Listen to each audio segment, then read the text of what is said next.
And to UK politics now, Foreign Secretary Boris Johnson has quit over Prime Minister Theresa May's plans to leave the European Union. Now, he is the second resignation in a day. Earlier, Brexit Minister David Davis stepped down in protest against May's plans. The two resignations leave May under a lot of pressure, leading a government unable to unite over Britain's biggest foreign and trading policy shift in almost half a decade.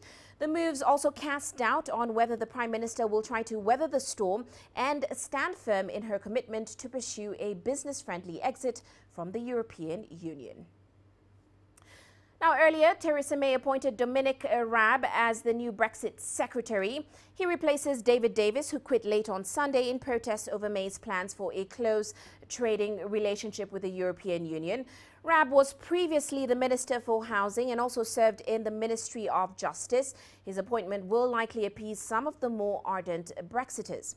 Well, of course, David Davis has declared PM May's plans for leaving the EU as dangerous. Davis campaigned for Brexit in the 2016 referendum, and he claims May has given too much too easily to EU negotiators. Essentially, two policies and the tactics. The policies are that we are now proposing to use the same rule book or the same laws, really, as the European Union. Not equivalent, not similar, but the same, and that will provide all sorts of problems when it comes to, if we want to diverge, do something different. So the return of control to Parliament is more illusory than it is real. Secondly, the customs arrangements mean we'll be collecting the taxes, effectively tariffs, for the European Union. They are bound to insist on the European Court having a say in that, and that will be a problem in terms of bringing back control of our laws. Well, let's get an update from the ground. Richard Bestick is now joining us in London. Richard, as always, welcome to the show.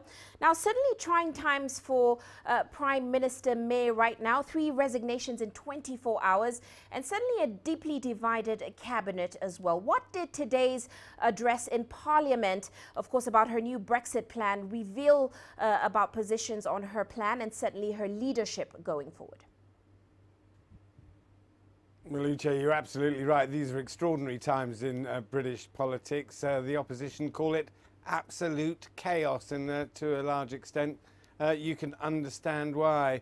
To lose one senior cabinet minister, perhaps you could describe as unlucky. To lose 2, well, carelessness. Boris Johnson, the Foreign Secretary, has now gone, and he left with a withering last shout. The UK's Brexit plan, he said, agreed only last Friday, remember, would give Britain the status of a colony. The Brexit dream dying, suffocated by needless doubt in a noisy UK Parliament.